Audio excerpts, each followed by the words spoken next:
Welcome to another Keelhauled podcast. I'm your host, CaptainLogun, and we've got a lot of Sea of Thieves news to cover today. So tie yourselves to the mast and hold fast. Ahoy there, pirates. I hope you had yourselves a good week and a good weekend. I know I did. This week, we are going to be talking all about the Sea of Thieves Season 15 details around the Dark Fortress raids, pet pigs. The news video is out, and we got some details on that. So without any further delay, let's get into it. But before I get into any of that, I have to thank the patrons. They were the ones that went over to patreon.com/Keelhauled podcast to show their support for this content. It is helping pay the bills, literally. So as such, I always want to make sure that they know that I appreciate them and remind them, hey guys, by the way, the captain tier, we're doing our podcast this week. So keep your Saturdays open. Give me an hour of your time to sit down. Let's talk about Sea of Thieves, the state of the game in January and going into February and jumping into season 15, what you're excited about, what you're looking forward to, what your hopes are, your dreams.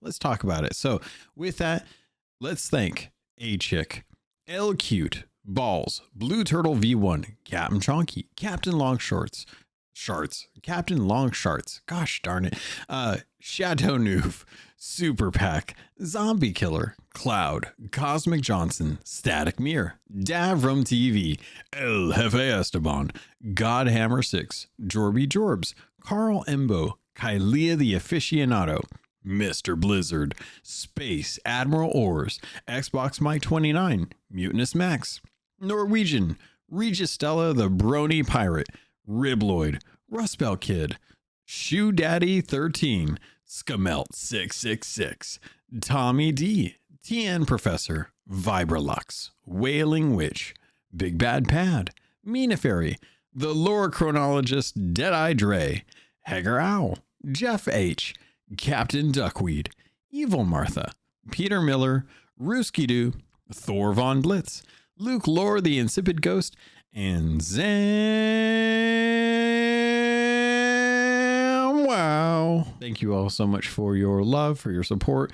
Everything means the world to me, and Cora's coming up to say hi, so I'm going to go pet my kitty before we get into that. But as always, let's get into it.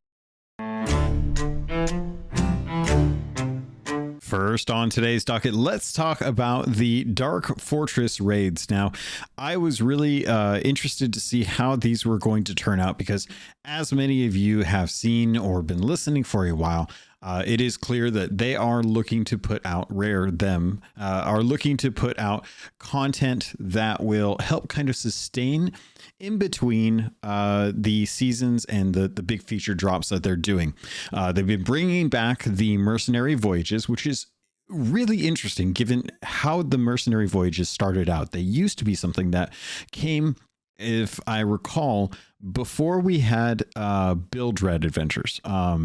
We had Build Red adventures, then we had mercenary missions. I'm thinking more of like the commitment that they made for the monthly cadence, which I think was after mercenary voyages, because I believe mercenary voyages were for a very short period of time. At the beginning of, I believe, 2019, I think it was 2019 when those first came out. And to kind of look at what has happened in Sea of Thieves, we've had we've had mercenary missions, we've had Bilge Rat adventures, we've had Tall Tales, we've had standard adventures, we've had mysteries, we've had monthly cadence, we've had seasonal cadence, we've had random cadence. Everything has been tested with Sea of Thieves, and I'm wondering if Rare is starting to get a little bit closer to what they want to do with their content. At the moment, what we're getting right now is something that feels akin to one of the adventures that we had where we had to go and assault the sea forts. And the irony being that the sea forts, when they first came out, actually were part of the season, and we didn't actually get the adventure aspect of these until later on in the season. So we'd actually been going to the sea forts and taking out the Spanish ghosts or phantoms that Flameheart had brought over into the Sea of Thieves for quite a while. And to get the story aspect of that, it was rather rather funny to kind of see like what's going on. But we are getting these dark raid fortresses. They are from the 14th through to the 20th. So hopefully this is something that you guys are actually like engaging with, and you can expect 3 voyages with this new event. Now, I want to say that this is something that I'm enjoying, because at the end of the day, I do actually think that they did a good job with these, with one small little caveat. They don't come with any new commendations, and as such, they don't come with any new types of rewards. It is purely just a catch-up mechanic right now for those who are still working on some of the raid to or dive to raid voyages, where you have to go for the different trade companies, because right now what they're offering are is just regular loot for the different trade companies, Merchant Alliance, Order Souls, and the Gold Hoarders. They're offering things like effigies for Order Souls. They've got the eyes that are in there as well too. They've also got the reliquaries for Gold Hoarders. They've also got the Uncharted, or no, not the Uncharted. What are they called? The I'm trying to think of the names. The scrolls that they offer for Merchant Alliance. And aside from that, they're also giving you chests of tribute. And there's actually a lore reason behind those, which I think is fantastic. So if you've gone to any of the new fortresses, you can find some new notes that are there. And the notes say, by order of Diego Barras, or no, it's 2 R's. 2 R's is Barras, or is it Bayas? No, that's 2 L's. Yeah, Barras. Diego Barras. This sea fort is hereby seized by Captain. Wait, let me just start all over here. By order of Diego Barras, this sea fort is hereby seized from Captain Flameheart and his blindly loyal phantoms. So very interesting to see these kind of notes with daggers, spectral daggers stabbed into all the different types of stone on these forts. We have taken many chests of tribute from our allies. My only hope is that the woman in the mask holds true to her bargain, so we may be whole again. Signed, Diego Barras. Now, I'm going to read through the other ones, actually. Let me get out of order. Yes. Nothing to see here. Keep out by order of Diego Barras. And this is kind of like the first one that you see. And then I think this is the last one. Well done, my brethren. We have stored a great treasure here, safe from the ancients. Defend it with all your might. Diego Barras. Sorry, I wasn't trying to slip into a Spanish accent there. The notes on this are very interesting. I like the fact that they are pushing some of the lore forward in a far more active way with the actual event, as opposed to Merrick Catchinson's son on Sharkbait Cove, where no one knows about what's going on. This is literally an event. The event has you go do stuff. It is for a limited amount of time. So the FOMO is there as far as like the game actual design goes for making games and whatnot. But I love that they are putting these little notes in there to push the story forward, because the story effectively is what's going to be kind of drawing us in beyond the day to day in the new features and stuff like that. I like the fact that they have these. So what you can do is if you go to you get 3. First off, they're currently a little broken. So if you're trying to do these, make sure that you do a dive to them. Whatever trade faction you decide to throw up as an emissary, there's a good chance you're going to get to grade 5 with just one, with how much treasure there is on these guys. So I do really appreciate that. But you head over there And when you go in, at least for a sloop, this is kind of my experience so far. When you go in as a sloop, you will be greeted by the sea fort and multiple ghost fleet ships that will be circling the actual sea fort. You have to take out a certain number of those based on the type of boat that you're going in with. So brig's going to be more than 3, galleon's going to be more than what it takes for the brigantine. In the galleon, or the no, sorry, did I say that right? I think I said that right. I'm not going to go back and correct it.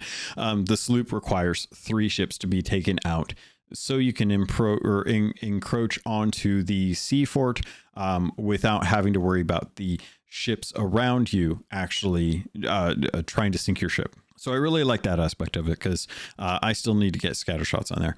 When you get on there, you are greeted by phantoms, and these phantoms are the phantoms that are following Diego Barras. And the when they say the woman in the mask, I want to say that they're referencing Amaranta, who is part of the Dark Brethren court.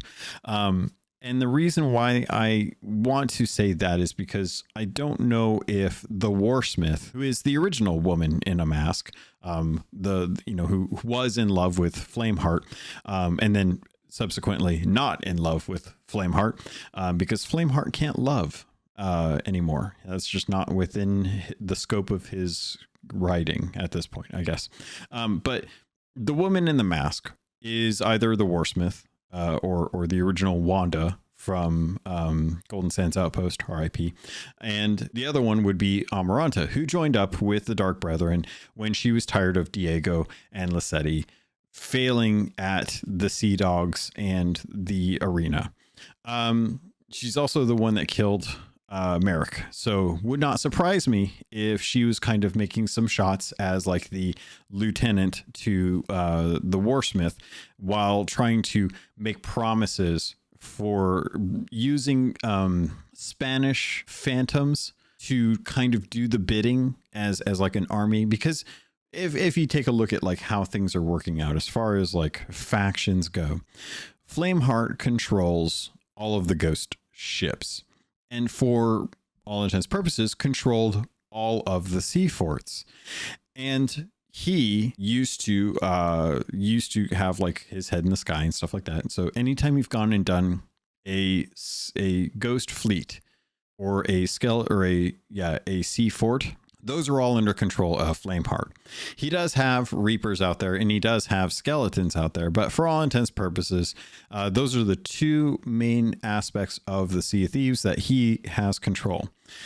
Diego is now taking control of the sea forts, and he is now taking some of his phantoms and segregating themselves from Flameheart's phantoms and pledging themselves to the Dark Brethren, who are in control of skeleton ships and now sea forts. So any of the wandering ships that you would have out there are all under control of the Warsmith.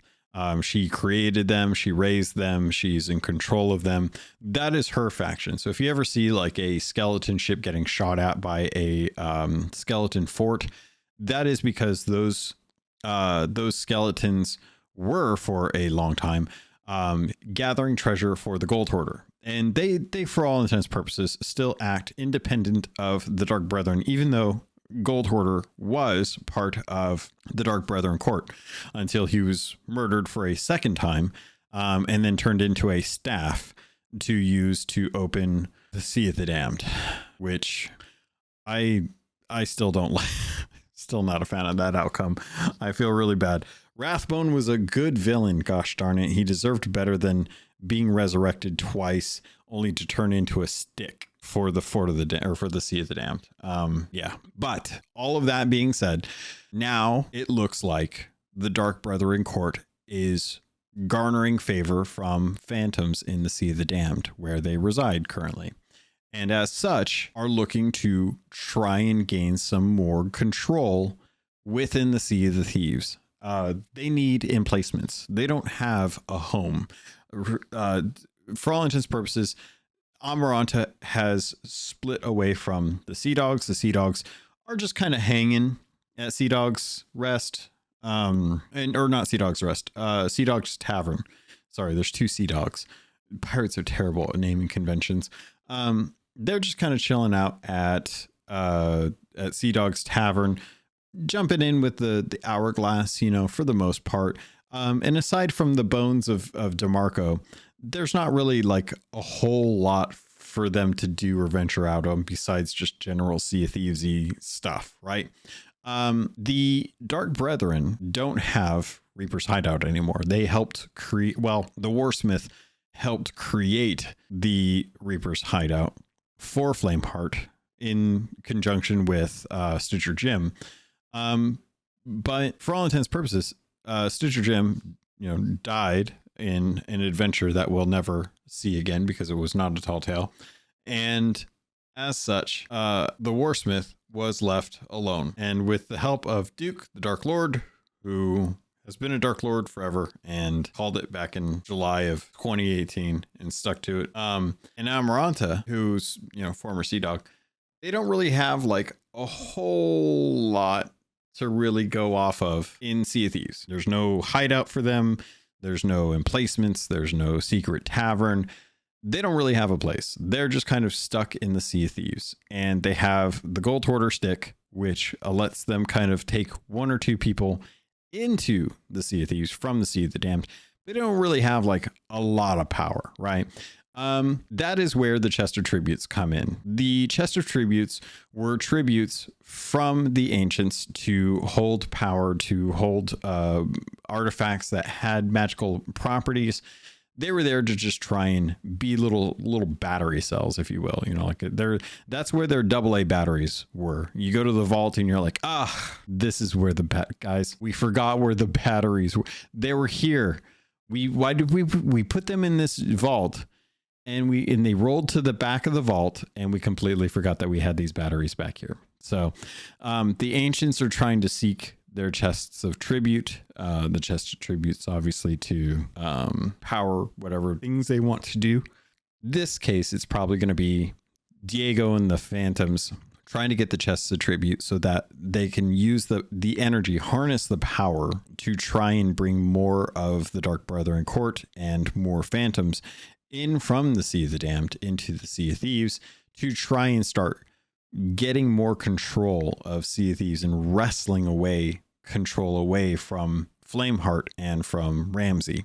That's kind of my kind of take on this. We may find out different in the future, but right now that's kind of what we're getting based on what they're doing.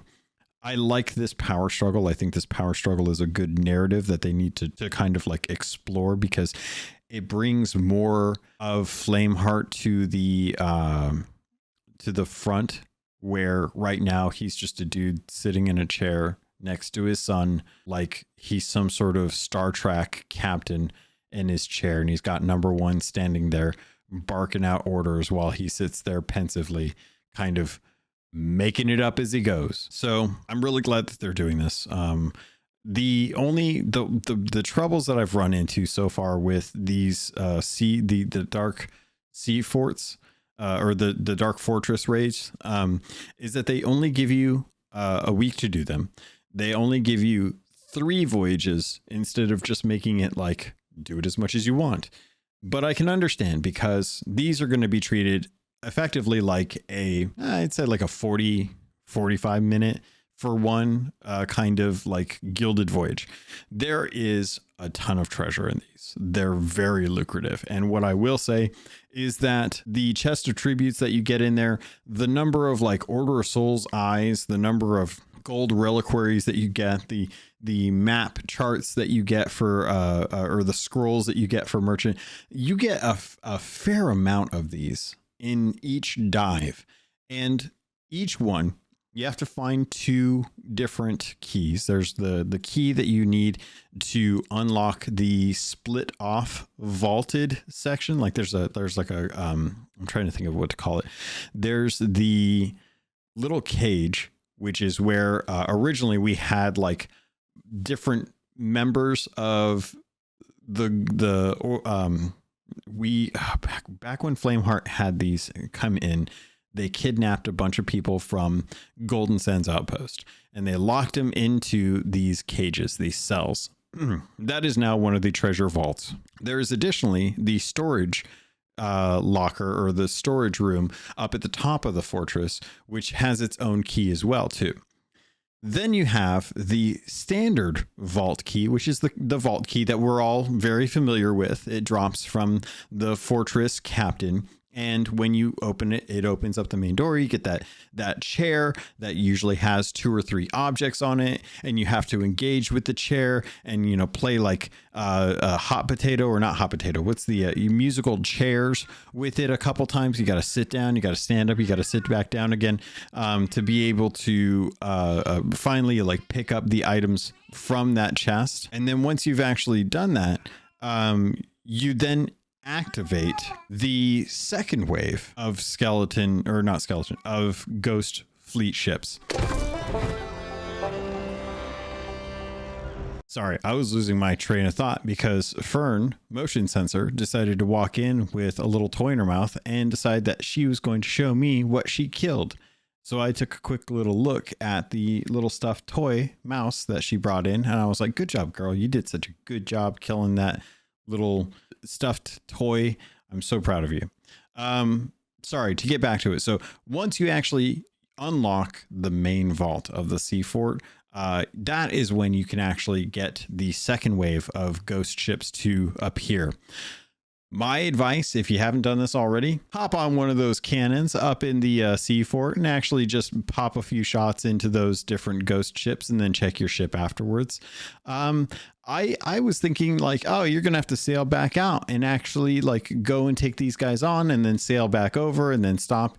And then as I was doing that, I was like, I wonder if it'd just be easier if I grab one of these. Oh, yep, it is. It is much easier. Just use the cannon. Just use the ye old cannon on on the sea fort, and you don't have to worry about getting to your ship and then sailing over there and then trying to put out a few ships to get back to the new one. So I am really and then once you do that, that's when you'll actually get the last wave of phantoms that will open up the last partitioned portion of the main vault up to you, and that's where they have like all the good stuff. So there's technically four different keys. One of them is for the storage room, one of them is for the cell, one of them is for the vault, and then the last one is for the celled off, the caged off, caged. We'll go with the caged off section in the sea fort, if I recall correctly. I've got one left that I gotta do. So I've done a couple of them and I've watched people do them for a while. So this is going off of memory here. I probably should have taken notes, but I had to try and beat Avowed this weekend. And so I spent a lot of time doing that for a spoiler cast tomorrow. Once that's all done, you are pretty much good to go. You grab all the loot, you toss it onto your boat, or you harpoon it onto your boat, or you hit the cheat code and it teleports all of your loot over to the vendor, and then you get it cashed in, then you log off and then you log back on, and then you teleport over to someone's ship and you use your aimbot to shoot through the walls and actually kill them until your account gets banned, and then you laugh at Rare for just making up a brand new account and using a VPN to do it all over again. So, super easy. No, you have, sorry, I've been having to report a lot of people for aimbotting lately. It's kind of annoying. And you can tell, and then you go and you like check their account and it's like, oh yeah, fresh account, no friends, just, no achievements on Sea of Thieves, just happened to murder me with 2 successive shots very quickly through, I'm pretty sure, very hard possible like means. And then they called me a name like afterwards. Yeah, I'm pretty sure that guy's not cheating. Regardless, report, let the Rare gods decide what their fate is. That's all I can recommend. That's all I'm going to say about the cheating aspect of it too. Sucks, but there's not much you can do. Just report and move on. What else? Where was I going with that? Oh yeah. So once you're done, this is a great way to get some of those raid items knocked out. Like if you haven't gotten your 50 and you need to get your 50 and you're tired of doing Ashen Winds because that's the fastest way to get it done, then this is going to be a great way to catch up on those. And likewise, too, if you have those gold vaults and you need to get the chests turned in, but you forgot to actually grab the chest even after you completed the combination because you were so busy trying to get everything moved out within those 2 minutes that you didn't check to see if your other partner had like gone and actually grabbed the chest, and you didn't grab the chest and you just assumed that the chest was already out there and you didn't want to have to do another vault again because boy howdy, trying to get one chest from a vault is very tedious. This is going to be a great way for you. This never happened. This is going to be a great way for you to be able to catch up on those missed chests. So definitely use this time to jump on, take advantage of it. Just please make sure that you're diving to them. If you need to do them, just make sure you dive to them because the sale to is still broken. As of the time we're recording this, which is pretty much at the end of the weekend, where I don't imagine they're going to have a fix for this in time. So just make sure that you're aware. Just dive to them, dive to each one. Make sure you turn in your loot afterwards. Like I said, there's a pretty good chance that you're not going to have to worry about hitting or being under rank 5 on your emissary by the time you get one of these done.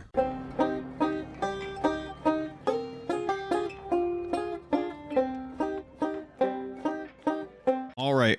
With that being said, let's get into what we know about Season 15. Now, Season 15, as we've been talking about for quite a while, is going to revolve around the update to Hunter's Call and giving them a proper emissary, new threats, new weapons.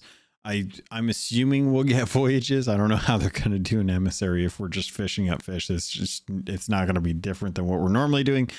But anyway, Hunter's Call is going to be out and about. They're going to be adding themselves to the outposts. I would imagine it's just going to be the table. I don't know. They're showing is them actually having them on the outposts, the Merrick family, which is, I still kind of feel like that's a little weird. I still feel like I hope that they, that they address that in dialogue somehow, just to kind of be like, hey, I know we said we weren't going to go to outposts, but you know what? It's a little scary out there. And in favor of not dying to a new Megalodon type, we're gonna forgo the whole like not wanting to go to an actual outpost. Like I feel like we're gonna be good. We should probably just go to an outpost. Let's see with that.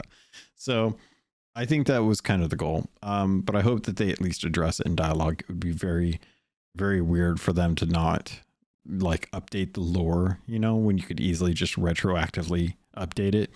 So outside of that, we know that there's now going to be 2 new Megalodons. It is going to be Redmaw, which was the Megalodon that took out Grace Morrow over at the Morrow Outpost, or Morrow's Peak Outpost over in the Devil's Roar. And a new type, the what was it, the Coral Megalodon? I think it's the coral encrusted Megalodon that we're going to be getting those guys. So, the Barnacled Dread. That's what it was. So the Barnacled Dread is going to be one of the 2 new Megalodons. Part of me is kind of worried about this because as it is, Megalodons are not hard. So I'm hoping first off that these are harder to defeat. Secondly, they're coming with 2 new mechanics. We now know that the mechanics are going to be tied to when the Megalodons bite, based on the video. When the Redmaw does bite you, it's going to set your ship on fire. It's got really bad breath. It loves the sriracha, and when it bites, it's going to be so hot that it's going to burn your ship. So the other one is the Barnacled Dread, and that one, when it bites you, for whatever reason, causes ocean crawlers to spawn on your ship. Now, I'm not going to really look too deep into this because if I'm being honest, it's weird. And I think we can all agree that it's weird. But at the same time, it's a new mechanic. It's just, look, it's a thing. It's gonna happen. It'll be all right. We saw it back in the Tall Tales for A Pirate's Life. I don't know that we necessarily have to dwell too much on it. It's adding something that's going to be fun to the game. As such, let's just enjoy the fact that we're going to be able to have that. So Barnacled Dread's going to be really cool. Can't wait to see like how people freak out when they first see it and realize that they can no longer just stand there complacently waiting for the Megalodon to circle around so they can get a few more cannon shots in before it goes dead. But yeah, so with the new Hunter's Call, still a lot to know and understand. Them saying that there's going to be harpoons was a really interesting aspect of this. There's a like of the things that I was like listening to when I was listening to John talk about this. They're like, oh yeah, there's going to be a whole bunch of really cool stuff, including new voyages, all sorts of new wildlife. Oh, and throwing spears. It's like, wait, what? What do you mean throwing spears? Like throwing spears at the Megalodons? Like, what do you mean like throwing spears? Like, are we going to be throwing spears at like skeletons? Like, what does that do? Like, do we get to go grab it? Like, pick it? Is it going to be like a throwing knife? Because throwing knives are already kind of fine when it comes to dealing with skeletons and phantoms and stuff. Except for the hit reg. Rare, please double check that hit reg on the throwing knives, especially when it comes to phantoms. Holy shnikes. Is that still a present issue? On top of like, you know, like forever black screens. That's back, by the way. But yeah, the throwing spears have me kind of like, what? Why do we need a throwing spear? So I'm hoping that the throwing spear is something that is going to be a tool that they add for Krakens and for Megalodons, and that there's something that you can find and reuse. I don't know. I just can't think of like what would be fair for something like as far as damage wise. Like, is a throwing spear something that is going to be like 2 cannonballs worth of damage?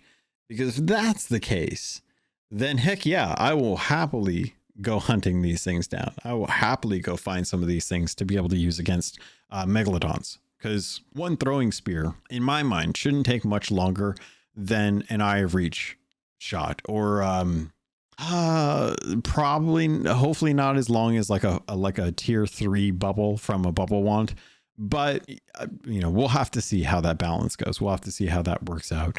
But I am hoping that they are bringing this as something to combat like Megalodons, because I think that would be fantastic. But outside of that, I went back and I was reading the text from the actual video. We are going to be getting voyages for the Hunter's Call, so very happy about that. I know that this isn't something that is going to be coming probably right at the start of season 15. We are probably going to get something like the harpoons at the start with pigs at the start.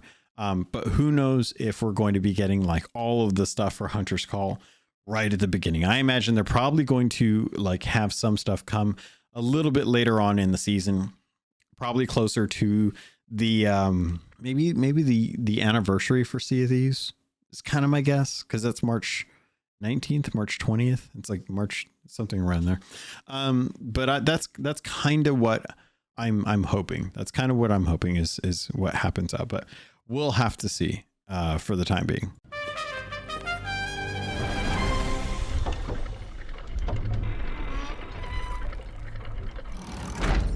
So at the end of the day, is the Dark Fortress raids, are they good? Yes, I think they're good. I do think that they suffer from a couple things that I wish they were, but looking at them at their core, I think this was a great voyage. I think they did a really good job with the balance of loot and time, the variance on what to do, and just kind of taking some of the little elements that they've had for other stuff and just kind of piecemealing them together as if you got a whole bunch of puzzle pieces from different puzzles and just stuck them all together to see what kind of weird Picasso you got out of those puzzle pieces. So would I have liked Mercenary Voyage commendations? Yes, I would have liked for them to do that. I would have liked for them to be able to bring in mercenary voyages because they are called mercenary voyages. Please, I would love for them to add a couple new commendations to be able to tie to cosmetics, not the lucky hand stuff. Please no, just like its own mercenary stuff, to be able to unlock some of the stuff in the past. What I would also like to see have done is to actually have them use these types of voyages to highlight old commendations that we don't really have like really any good way to do. And I'm looking at you, humble and generous gifts. Okay. You have just been a thorn in so many people's sides who didn't go and get these all knocked out, who didn't get the 50 humble gifts turned in, who didn't get their 50 generous gifts turned in, who haven't had 30 people or not even 30 people, 30 humble gifts turned in by other crews for the generous and the humbles. I'm looking at you.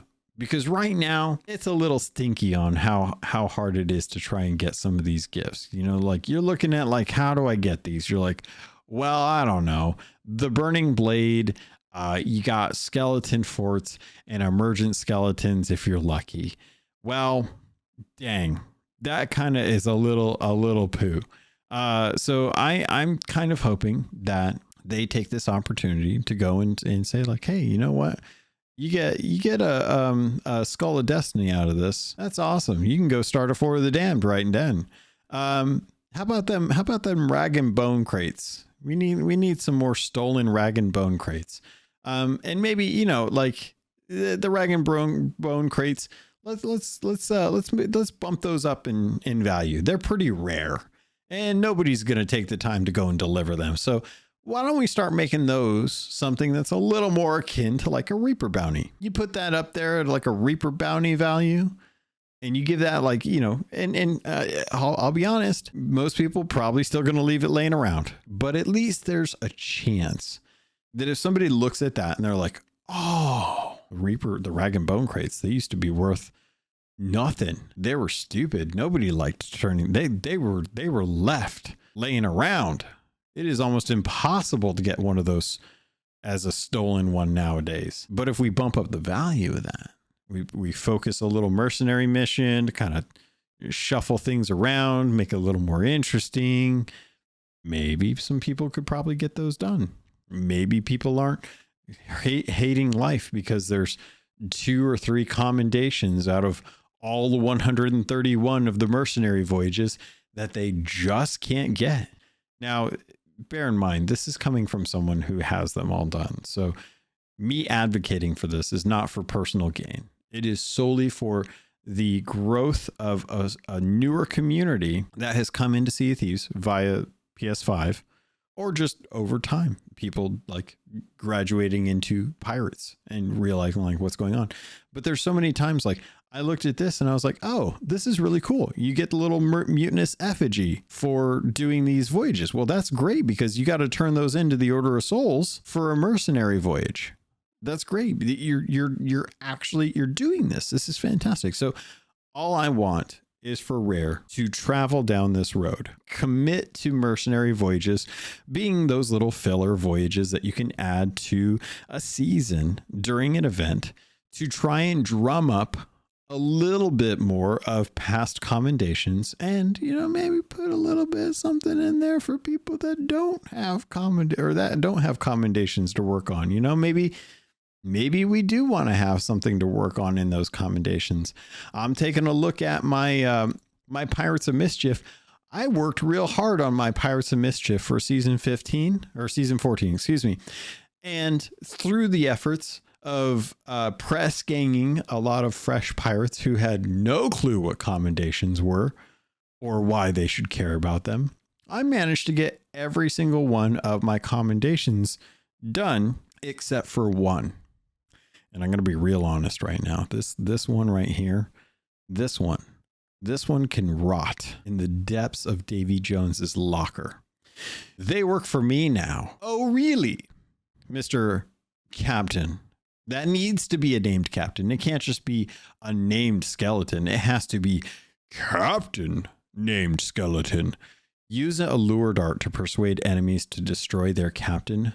This one I do not like. I'm at 12 of 15 on grade 4. I'm assuming it goes up to 30.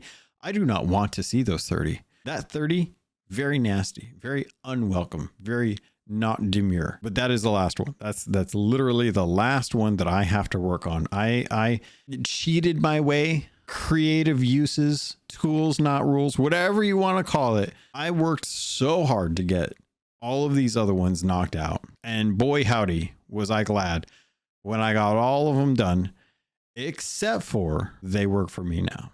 That is the last one. Once I get that 43rd commendation, the other 4 will pop and I will have every single one of the Pirates of Mischief commendations knocked out. I'm not going to get that done before season 15, but it is definitely an achievable enough one that I'm not as worried about it. Then I got to go back to the war chest commendations to be able to knock those out, because I still got to hit ghost ships with scatter shots, which this was a perfect event to be able to do that, and I didn't get to do it.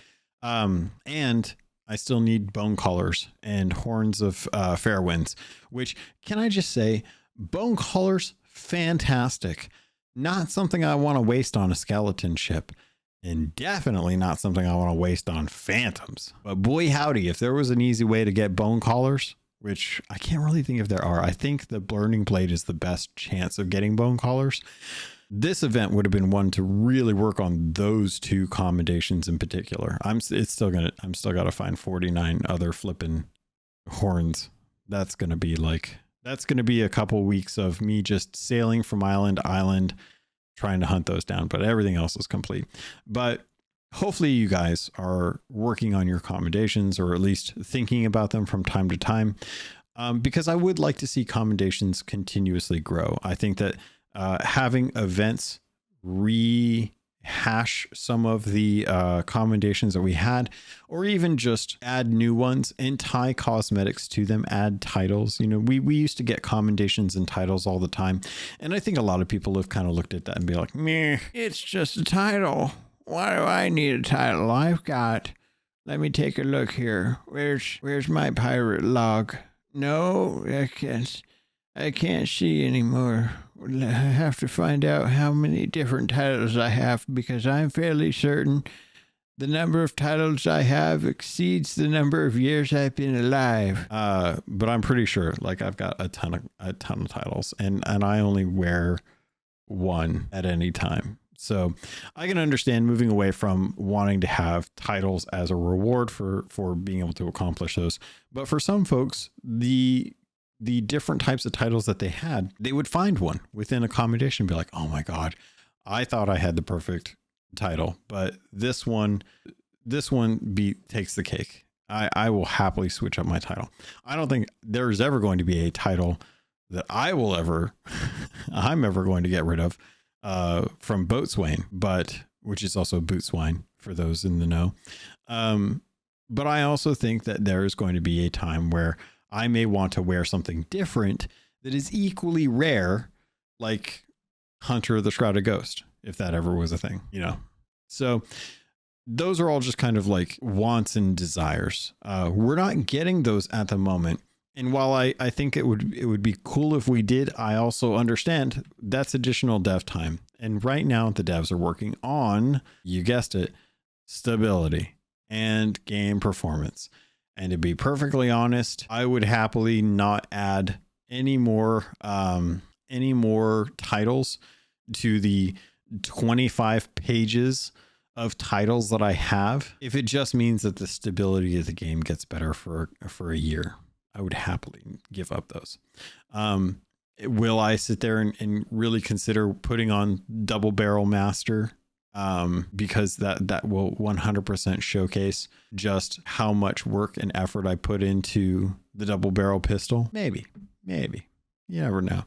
But for all intents and purposes, I'm fine with them making these kind of trade-offs. One thing that I didn't realize I was happy for them trading off is actually to do with the pets.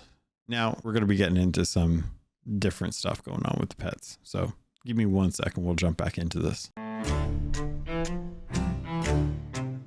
All right, so I know I was going to talk about pets. Let's talk about Emporium stuff altogether, because we're going to be getting new stuff. As always, they bring in Emporium stuff, and you like it or not, we are going to be getting it. So new Emporium things that are going to be showing up on February 20th, a Rococo set, which is a gold and green set that has like a, I don't even know what to call it. It's like a seahorse, but it's kind of a flying seahorse. I don't know. It looks like a Pokemon, to be perfectly honest, but it's going to have a full on like Rococo set. That's going to be, which if you don't know the Rococo, I did a little dig.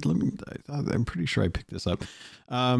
Rococo is also another way of saying known as the late Baroque period, which is the joke from Beauty and the Beast.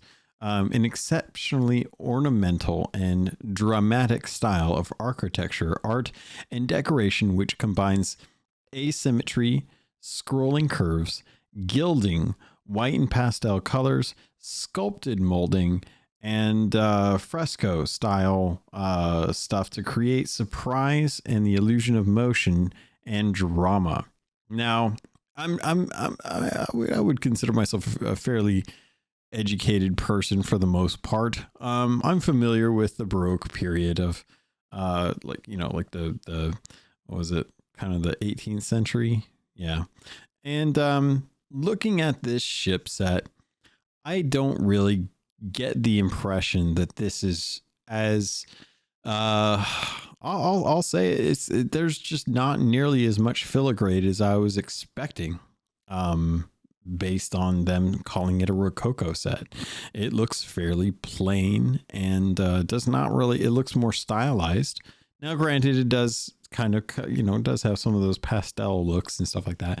The costume set is probably the best, with its very foppish look, with a lot of the frills that you catch on the ends of the jacket, as well as the cuff of the shirt, the ascot, if you will, and the cuffs of the actual waists, or not waists, wrists. You've also got the very nice kind of dapper boots with little bows on them. So I'm very impressed with the actual costume cosmetics for this. But this ship, I feel like, I don't know, I would say the Dark Warsmith set is actually more of a Rococo set with a very kind of macabre color scheme, just based on the ornamentals associated with that set. So looking at this Rococo set, I'm not as impressed. It looks very plain, to be honest. I think they could have done a lot more, made portions of it seem far more outspoken, or what am I trying to say here? Prominent with the color schemes and the design, the pattern that they have on the hull. Very plain. Could easily be mixed up with the Venomous Kraken set if you're not paying attention or you're looking from afar. The sails themselves look like they're a mashup between Easter and Christmas, so I'm not too impressed with the Rococo set. The costume, on the other hand, I think does well, especially for folks that want to have kind of that early to late 17th, or not 18th century look from France and from England, where a lot of politicians and people of court had their balls and stuff, and were very proper styles and stuff like that, especially Louis the 14th kind of look. So I'm glad that they're stretching with some of the cosmetics, and we're going to something that is a little more grounded in history, as opposed to I don't know, Sting Tide costume set and ship set, where we're just making themes based off of fish. And I like that they're going with something that's a little more grounded, especially if they're going to be introducing more and more of the Dark Brethren into the Sea of Thieves lore and bringing them in forward. People are going to be looking to characters like Captain Hook, characters who do try to have some of that elegance and stature in the weight of their clothing. when they're going about. They were very proper gentlemen, but gentlemen who were on the pirate aspect, and in fact a lot of pirates, as I understand it, and Davram, I'll shout out Pirate Talk Radio. Davram would probably be a really good person to call out to try and address, like, pirates of the time, because a lot of pirates were more French privateers than actual pirates, and they did have, this was kind of like a look that lingered on, kind of in the same way that my style has lingered on from the 90s and has not given up even these 20 some years later. So I'm glad that they're doing this. Going into more of the Emporium content that they're putting in, they've got a chef's kind of a culinary training person, kind of like an emote set that's coming. They've got a sting tied flintlock that's going to be for free. But the real thing here, let's be honest, the real thing here are the fuzzy pigs, and the fact that you can now have a pet pig. I don't know that this is a pet pygmy pig, or the PPP, but which is also the sound effect that you make when you're firing guns with your fingers. It's a variant. It's like when you, I shouldn't have to go into explaining this, but typically you have the pew pew pew. If you use a silencer on the finger gun, then it's a PPP, because it's it's not as loud. So I know you guys know all that. I know you know this, but someone out there has never heard of the PPP when you're firing a silenced finger gun, and it doesn't make as loud of a pew pew pew. So I know someone doesn't know about this, but now you do. Now you've kind of learned. That's your tip for this week, by the way. It's the pew pew pew is, screw on the silencer. You get it. We're getting pigs. Love the fact that we're getting pigs. It's silly. It's weird. They stand out beyond what normal pigs look like. These ones look like were pigs. And I'm not even joking about that. I wish I was joking about that. I wish that was like a funny thing that I could have come up with for like a 5-minute sketch set for Saturday Night Live. These legit look like pigs that were bitten by werewolves and turned into were pigs, because they have exaggerated tusks, like as if they were a boar, and they have weird fur, which it makes them look more flocked than I was anticipating.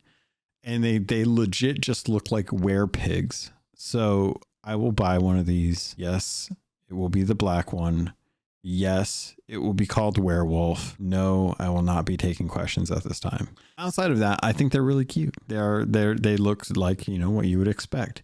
I fully expect Rare to have programmed in the reaction that anytime I put a pork chop on a stove and werepig is out and about, that werepig will cry when he smells and notices that I am cooking pork chop.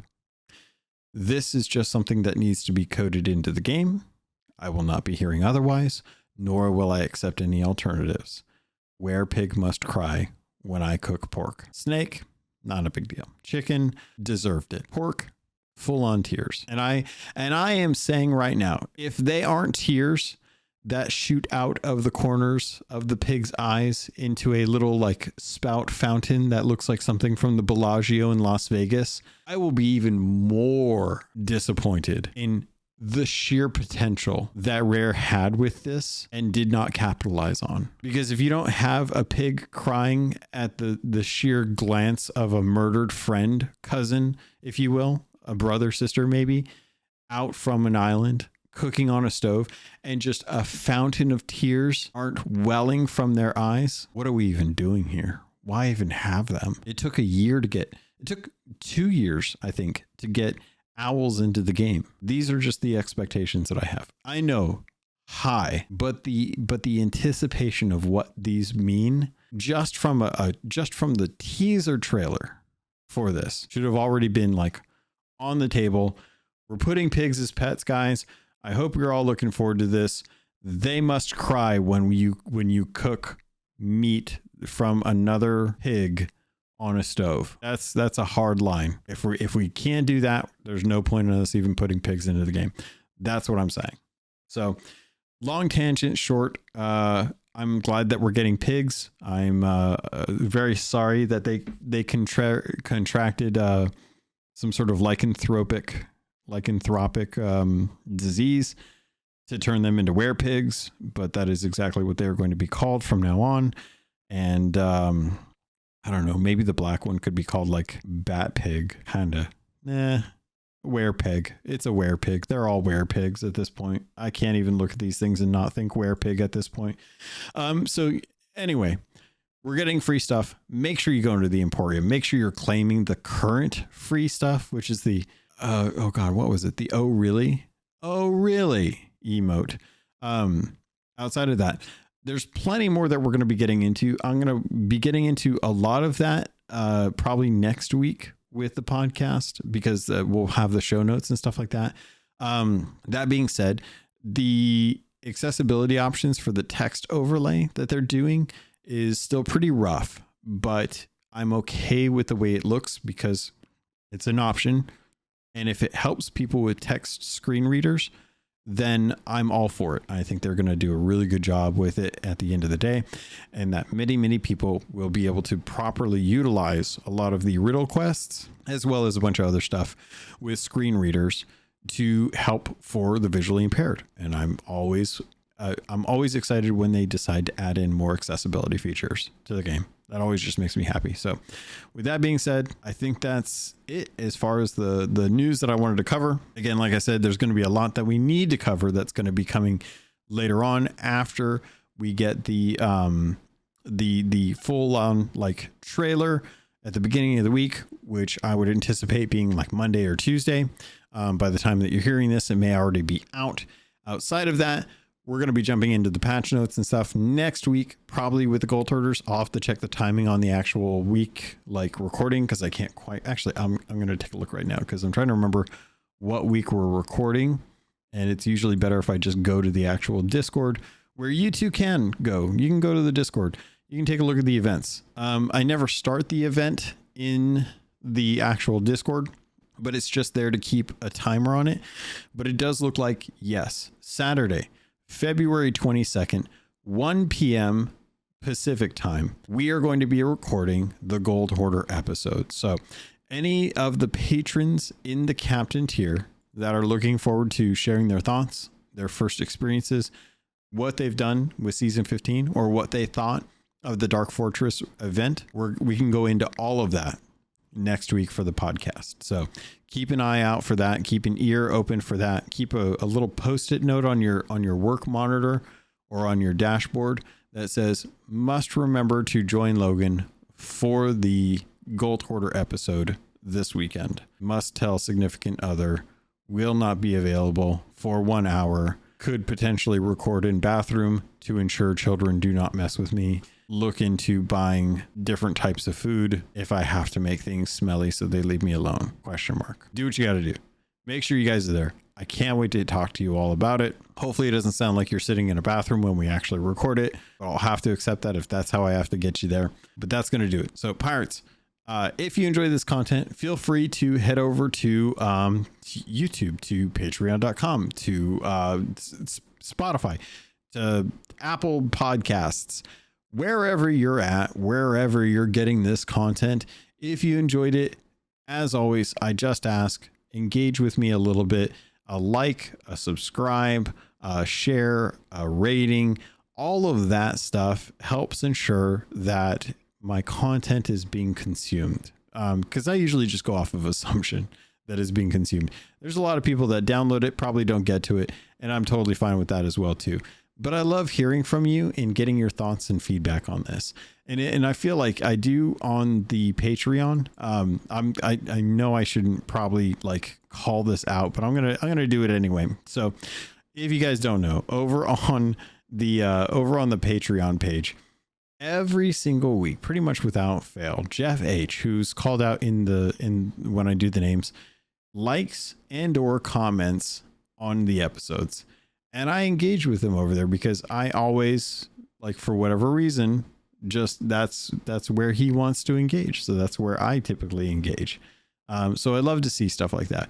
And I get it if folks have to come and go. I totally understand, like, you know, more than welcome to end your what's it called? End your, oh gosh, I'm blanking on words. Your patronage, your support, if it gets to be too difficult. Totally get it. Don't mind at all. I would hope that you guys know, like, you don't have to support to stay within the community. There's plenty of times where if you want to hold off, you can just hold off, but you're more than welcome to hang out in the actual community as a result. So with that, head over to the show notes. All the links are in there if you guys want to engage a little bit more than just passively listening. Otherwise, I hope you guys just enjoyed this channel or this episode. So with that, we're going to head out. Pirates, thank you for joining me. Thank you for listening. This is technically the last episode of my 6-year run so far. Next episode is going to be after the 21st, which will mark the first episode moving in to the 7th year as I work towards the 8th year of podcasting for Sea of Thieves, which is a wild concept to think. So Pirates, thank you. I love you. And I look forward to sailing with you on the Sea of Thieves.